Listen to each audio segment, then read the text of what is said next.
Economics and economy, और ये chapter का वेटेज एग्ज़ाम में 4 to 5 मार्क्स है। Economics and economy,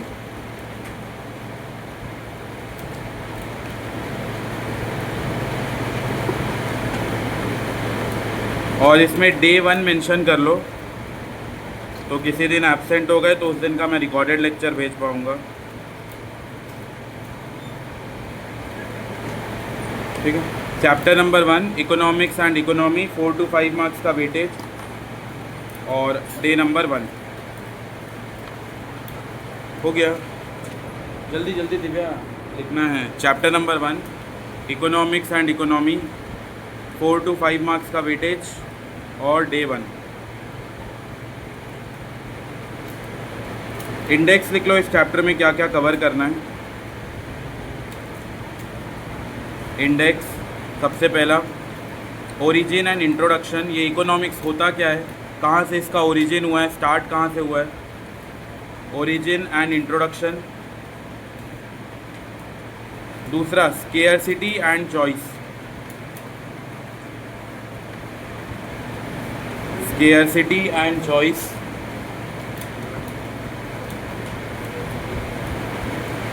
third topic है economic problem, economic problem. Fourth topic micro and macro economics, micro and macro economics. सबसे पहला है ओरिजिन एंड इंट्रोडक्शन, इकोनॉमिक्स के बारे में समझेंगे, कहाँ से वो ओरिजिन है उसका, इंट्रोडक्शन उसके बारे में। फिर सेकेंड टॉपिक है scarcity and choice. Third topic economic problem,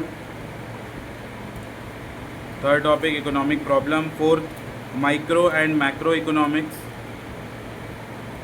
micro and macro economics. Fifth topic positive and normative economics, positive and normative economics.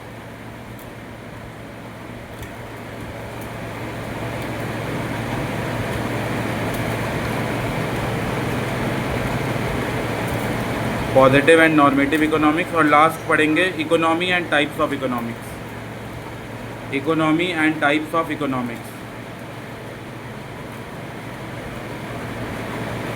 इसमें सेकेंड टॉपिक को स्टार मार्क कर लो, फोर्थ टॉपिक को, फिफ्थ और सिक्स्थ, ये exam के लिए important है। Second, fourth, fifth और sixth. Origin, scarcity and choice, economic problem, micro and macro economics, positive and normative economics, economy and types of economics, ये last है। ठीक है, जिसमें सेकेंड, फोर्थ, फिफ्थ और सिक्स्थ को इम्पोर्टेंट मार्क करना है। अब स्टार्ट करते हैं। फर्स्ट हेडिंग लिखो origin and introduction, first heading origin and introduction.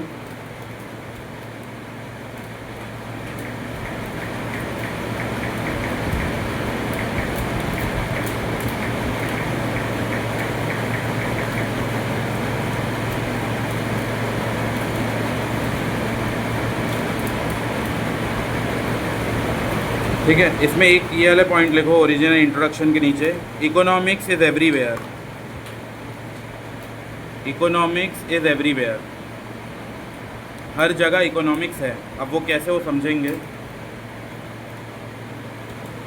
Economics is everywhere.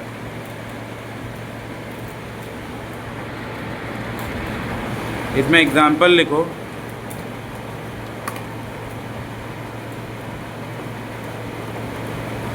जैसे मान लो ये कोई स्टूडेंट है, स्टूडेंट जब नोटबुक ख़रीदने जाता है, जब वो नोटबुक परचेज़ करने जाता है तो सबसे पहले पूछता है कि सिंगल लाइन वाला जो नोटबुक है वो कितने प्राइस का है।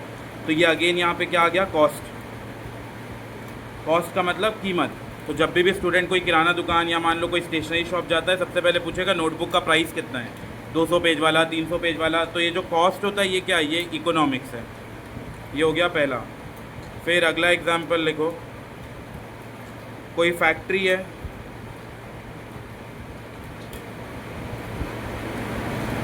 फैक्ट्री के अंदर मान लेते हैं कुरकुरे बन रहा है, तो कुरकुरे बनाने वाले जो कंपनी होते हैं वो अपना प्राइस निकालते हैं। कुरकुरे बन रहे हैं ना, तो प्रोडक्शन हो रहा है, तो यहाँ लिख लो प्रोडक्शन, और प्रोडक्शन को भी क्या बोलते हैं, इकोनॉमिक्स। मतलब जहाँ भी पैसा से लेन देन वाला चीज़ हो रहा है, जैसे यहाँ भी एक स्टूडेंट अपना कॉस्ट देख रहा है कि वो जो भी नोटबुक है उसका प्राइस कितना है, तो अगेन पैसे से रिलेटेड है, इकोनॉमिक्स। कुरकुरे के फैक्ट्री वाले सामान बना रहे हैं, तो ये भी आगे बेचेंगे, अगेन प्रोडक्शन, इकोनॉमिक्स। फिर एक और एग्जांपल,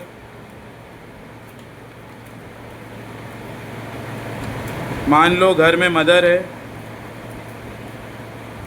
वो सामान ख़त्म होने से पहले पापा को बोलते हैं कि 2 किलो आटा मंगा लो, 3 किलो चावल मंगा लो, तो वो भी क्या बनाते हैं, बजट बनाते हैं। सामान ख़त्म होने से पहले ही बोलेंगे कि 2 kg क्या राइस लग जाएगा, फिर 1 kg दाल लग जाएगा। तो ये सब क्या है, ये भी इकोनॉमिक्स है। इकोनॉमिक्स के अंदर हम लोग बजट वगैरह भी बनाते हैं। तो देखा जाए तो हर जगह इकोनॉमिक्स मौजूद है। ये उसके कुछ एग्जाम्पल लिया मैं, पहला स्टूडेंट के एंगल से, दूसरा फैक्ट्री, तीसरा मदर। तो एक जगह कॉस्ट का बात हो रहा है, एक जगह प्रोडक्शन का बात हो रहा है, एक जगह बजट का बात हो रहा है। तो देखा जाए तो हर कहीं इकोनॉमिक्स इन्वॉल्व है।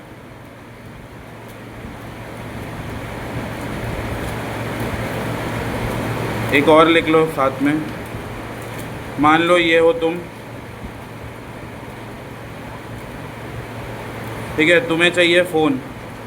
10th पास करने के बाद पेरेंट्स बोले थे कि फ़ोन देंगे, तो फ़ोन परचेज़ करना है। फ़ोन ख़रीदने के लिए भी पहले तुम डिमांड करोगे घर वालों से कि मेरे को फ़ोन चाहिए, अभी सारे मेरे दोस्त फ़ोन चला रहे हैं। तो अगेन ये क्या हो गया, इसको भी इकोनॉमिक्स बोलेंगे। इकोनॉमिक्स डिमांड कि मेरे को मार्केट से ये सामान चाहिए। कपड़ा ख़रीदने के लिए पेरेंट्स को बोलते हो कि आप बर्थडे आ रहा है, कपड़ा ख़रीदना है, अगेन डिमांड, इकोनॉमिक्स। तो इकोनॉमिक्स हर जगह प्रेजेंट है, कहीं ना कहीं देखा जाए तो इकोनॉमिक्स आ जाएगा। तो जो पॉइंट लिखा है इकोनॉमिक्स इज़ एवरीवेयर, उससे ये समझ जाना है, बस इंट्रो है कि इकोनॉमिक्स हर जगह मौजूद है। एक स्टूडेंट के एंगल से देखो तो कॉस्ट, फैक्ट्री के एंगल से देखो तो प्रोडक्शन, मदर के एंगल से देखो तो बजट बना लेते हैं कि इतना इतना चाहिए, इतना दाल, इतना चावल, इतना शक्कर। फिर स्टूडेंट 10th पास किया, घर में डिमांड कर रहा है कि मेरे को फ़ोन चाहिए, अगेन ये इकोनॉमिक्स। तो हर जगह इकोनॉमिक्स प्रेजेंट है।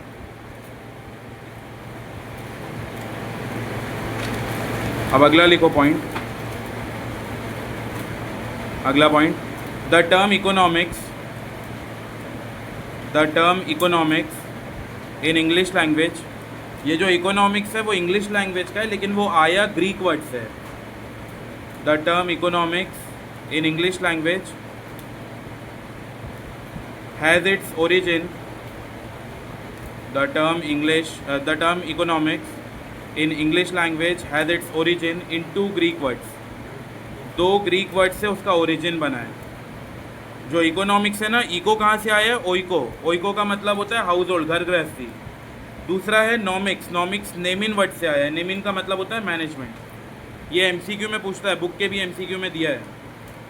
इकोनॉमिक्स इंग्लिश वर्ड है लेकिन आया वो ग्रीक वर्ड से है। इको कहाँ से आया है, ओइको वर्ड से। ओइको का मतलब होता है घर गृहस्थी, हाउस होल्ड। और नॉमिक्स कहाँ से आया है, नेमिन से। नेमिन का मतलब होता है मैनेजमेंट।